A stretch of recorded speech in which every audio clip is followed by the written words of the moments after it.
नमस्कार, मैं हूं हर्ष शर्मा और आप देखना शुरू कर चुके हैं सोने और चांदी के बाजार से जुड़ा खास bulletin bullion meter. R money की senior research analyst Momita Samanta ji जो हैं वो जुड़ रहे हैं। आपका बहुत बहुत स्वागत है। Thanks joining in, thank you so much. Thank you so much. Momita ji, आपका क्या मानना है, यहाँ पे बाय ऑन डिप्स की रणनीति अपनानी चाहिए यहाँ पर, और क्या स्थिति देख रहे हैं? अब तो देखिए दिसंबर आ गया है लगभग, अगला साल आपको क्या मानना है कैसा रह सकता है यहाँ पर? सर देखिए, जैसे कि सर ने बोला, yes, if you talk about कि हम वो वॉर की बात करते हैं तो वॉर ऑलमोस्ट 4 ईयर्स से चल रही है एंड मार्केट ने इस बात को बहुत अच्छे से डिस्काउंट कर लिया है। तो वॉर के ऊपर अगर कोई भी एक सब्सटैंशियल न्यूज़ आती है, अगर दोनों पार्टीज एक्चुअली अग्री करती है, तभी उसमें गोल्ड से कोई फ़र्क पड़ सकता है। अदरवाइज हम ऐसा कोई मूवमेंट नहीं देख सकते। हाँ, आगे के लिए ऑब्वियसली गोल्ड में हम बुलियंस में देख सकते हैं बाय ऑन डिप्स की स्ट्रैटेजी। कारण ये है कि यूएस की इकोनॉमी जो है which is a major factor for gold का प्राइजेस, उसमें हम देख सकते हैं कि उसमें कोई सुधार आते हुए नहीं दिख रहा। जैसे कि हमने नॉन फार्म एम्प्लॉयमेंट पेरोल का डेटा देखा था, जो हमने पिछले हफ्ते बोला था, विच लुक्स फैब्रिकेटेड, क्योंकि इतने टाइम से उनका गवर्नमेंट क्लोज था। तो वो 119 के कैसे रेज कर सकता है, अगर much higher than the market expectation of 54,000 के।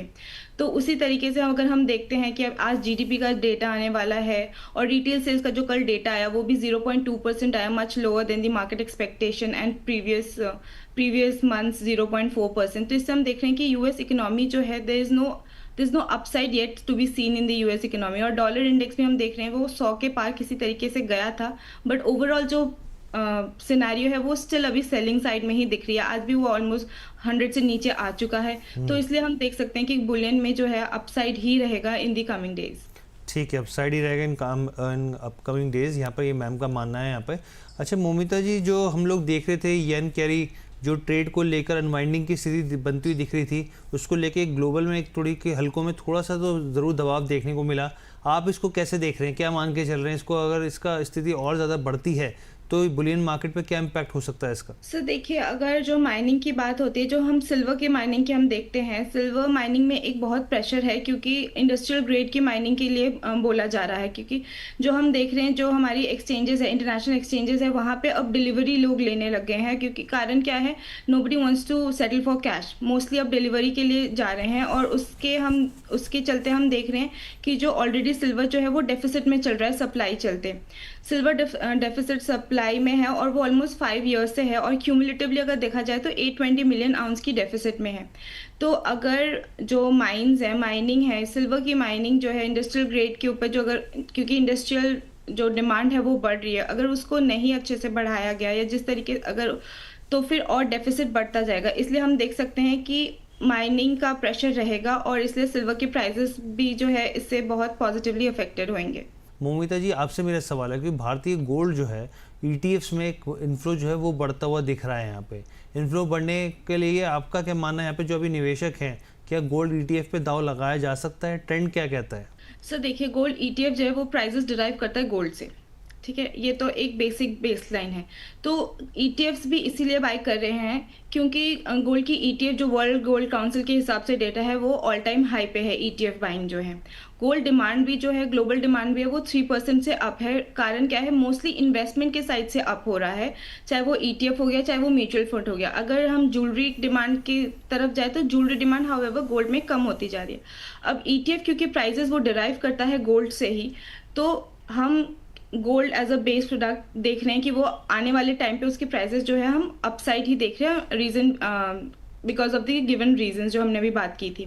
तो इसलिए एज एन इन्वेस्टर, यस, अगर आप बुलियन में डायरेक्ट इन्वेस्ट नहीं करना चाहते, ETF because it's a smaller tick size से आप शुरू कर सकते हैं, तो you can definitely go as an investor for the gold ETF in coming time. Momita ji, आपकी तरफ से क्या टॉपिक रहेगी? गोल्ड में किस तरीके से ट्रेड करना चाहिए, यहाँ पे क्या स्ट्रेटेजी बनानी चाहिए? गोल्ड में जो है हमारी तरफ से it's a buy on dip strategy. हम गोल्ड में मार्च कॉन्ट्रैक्ट के लिए देंगे, जो कि 125,400 की लेवल पे आप बाय कर सकते हैं with stop loss of 1,22,170 and target आपका 1,28,000 रहेगा। मार्च कॉन्ट्रैक्ट के लिए कह रहे हैं आप? हाँ सॉरी, फेब कॉन्ट्रैक्ट। वही मैं, इसलिए हम लोग क्योंकि फरवरी गोल्ड कॉन्ट्रैक्ट के फेब लिए। Contract and silver is the March contract. जी जी जी, यहाँ पर देखिए खरीदारी की सलाह है और लक्ष्य टारगेट जो है 1,28,000 और यहाँ पर स्टॉप लॉस 1,22,170 के आसपास यहाँ होता हुआ दिख सकता है। और मोमिता जी, अंजुम जी ये कह रहे हैं कि इन्होंने भी लगभग इसी आसपास भाव में खरीदारी करी है 1,25,000 के ऊपर। कह रहे क्या स्ट्रेटजी होनी चाहिए, अभी होल्ड किया जाए या फिर बिकवाली की जाए, क्या किया जाए? So certainly you can hold the you can hold your position because हम देख रहे हैं कि गोल्ड के प्राइसेस जो है अभी अपसाइड है। आज भी हमने देखा है एक गैप अप ओपनिंग है because of the given reason, और अगर फेड रेट कट करता है जो कि हायर चांसेस है तो हम प्राइसेस को ऊपर जाते ही देखेंगे।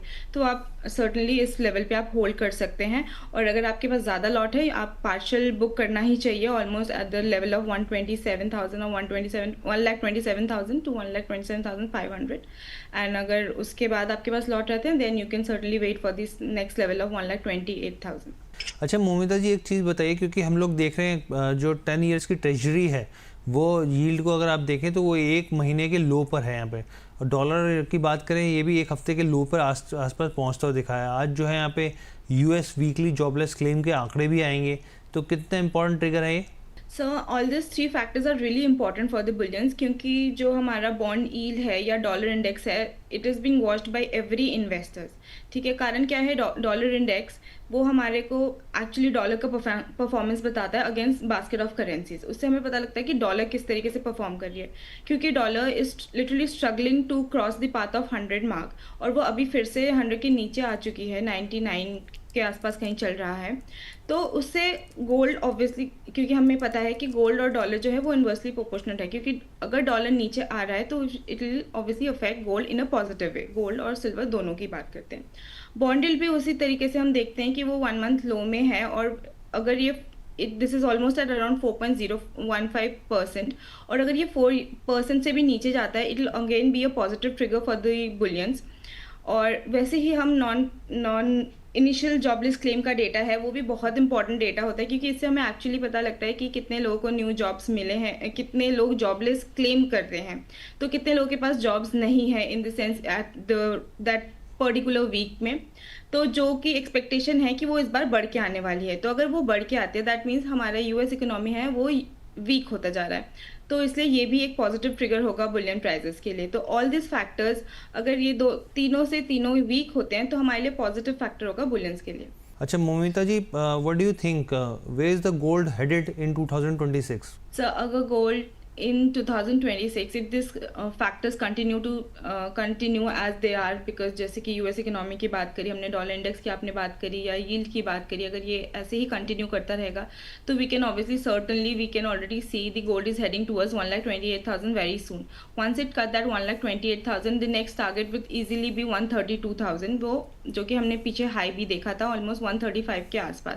तो 2026 में हम अर्ली मंथ्स में हम ये लेवल्स देख सकते हैं अगर यही फैक्टर्स कंटिन्यू करते हैं। However in case if there is some improvement, जो हमने बोला था यूक्रेन और रशिया वॉर का, अगर कोई सब्सटैंशियल इम्प्रूवमेंट होता है इन दोनों की डिस्कशन में which might be a negative factor, because obviously वो थोड़ी स्टेबिलिटी आएगी ग्लोबल जियोपॉलिटिकल टेंशन जो है उससे शायद थोड़ा बहुत आपको डिप्स मिल सकता है, which will how even in that case that will be a good point to invest in। But हम देख सकते हैं ओवरऑल जो ट्रेंड है गोल्ड में अपसाइड ही रहेगा, और हम 135 का लेवल तो सर्टनली देख सकते हैं in first 3 to 4 months of 2026। ठीक है, ये आपने क्लैरिटी दी कि दर्शक जो है वो जानना चाहते थे कि 2026 में क्या लेवल्स देखने को मिल सकते हैं। अच्छा मोमिता जी, एक चीज़ और बताइए, जो सिल्वर को लेके आपकी क्या ट्रेडिंग कॉल रहेगी, कौन से लेवल्स है जहाँ ध्यान देना चाहिए? सो सिल्वर का हमारा मार्च कॉन्ट्रैक्ट का रहेगा एंड दैट विल लाइक 1,57,000 के आसपास आप बाय कर सकते हैं at a dip and with a stop loss of 1,53,000 and a target of 1,68,000। Momita ji, इनका ये कहना है कि गोल्ड जो है इन्होंने 1,29,700 के भाव पर 200 ग्राम लिया था। गोल्ड सेल करके सिल्वर लेना सही रहेगा, क्या किया जाए बताएं? सर आपने जो सर की बाइंग है फिजिकल में बाइंग लगती है मेरे को, तो फिजिकल में आपने बाइंग कर रखा है, I would advise not to sell it off right now. आपके पास physical anyways it's an asset, तो आप बेटर प्राइजेस का वेट करें and let it be with you. और better prices as an obviously 130 135 तक हम देख सकते हैं। और गोल्ड अगर आपके पास है it's it's certainly a cash, तो आपको उसको कन्वर्ट करने की ज़रूरत नहीं है, आप गोल्ड में भी रिटर्न मिलेगा आपको। हमने देखा है इस साल ऑलमोस्ट 55 टू 60% का रिटर्न गोल्ड ने भी दिया है, तो आपको चिंता करने की ज़रूरत नहीं। आपने 1,29,700 में अगर आपने 200 ग्राम्स बाय कर रखा है, hold on to it and wait for better levels to sell them of.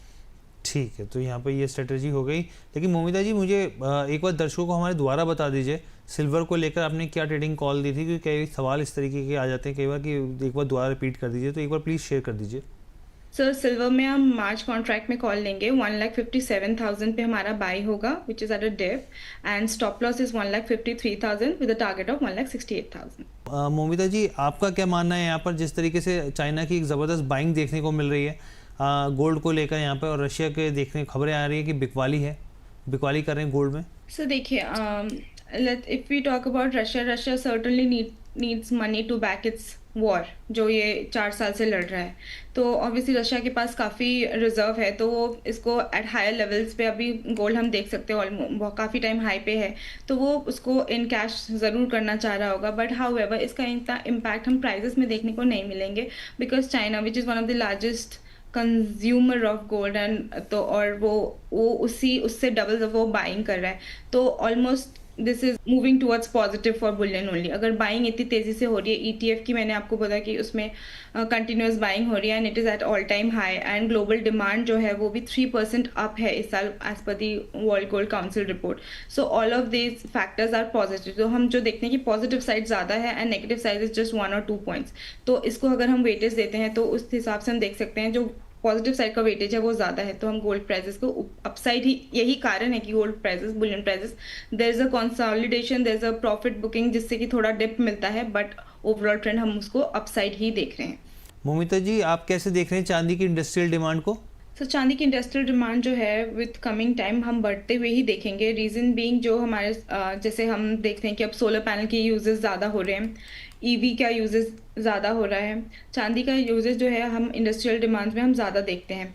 तो with coming time because of this pollution बोल दीजिए एंड चेंज इन टेक्नोलॉजी और डेटा सेंटर्स के जो डेटा सेंटर्स की जो डिमांड है वो भी बढ़ती जा रही है, तो इन सारी जगहों पे सिल्वर का यूसेज होता है। सिल्वर का यूसेज इन सारी जगहों में बढ़ने की वजह से जो है सिल्वर का जो डेफिसिट है वो भी बढ़ता जा रहा है। इसलिए हम देख सकते हैं कि ऑलमोस्ट लास्ट 5 ईयर्स से जो है सिल्वर डेफिसिट में ही चल रहा है। सप्लाई और जो डिमांड है उसमें काफ़ी गैप है, और 2021 से लेकर 2025 तक देखें तो 820 मिलियन आउंस का ऑलरेडी डेफिसिट क्यूमुलेटिवली हमने देखा है, और आने वाले टाइम पे भी हम इसको ज़्यादा ही देख रहे हैं, क्योंकि इंडस्ट्रियल ग्रेड ऑफ का जो माइनिंग है वो अभी उस तरीके से या उतना ज़्यादा नहीं हो पा रहा है जितना डिमांड है।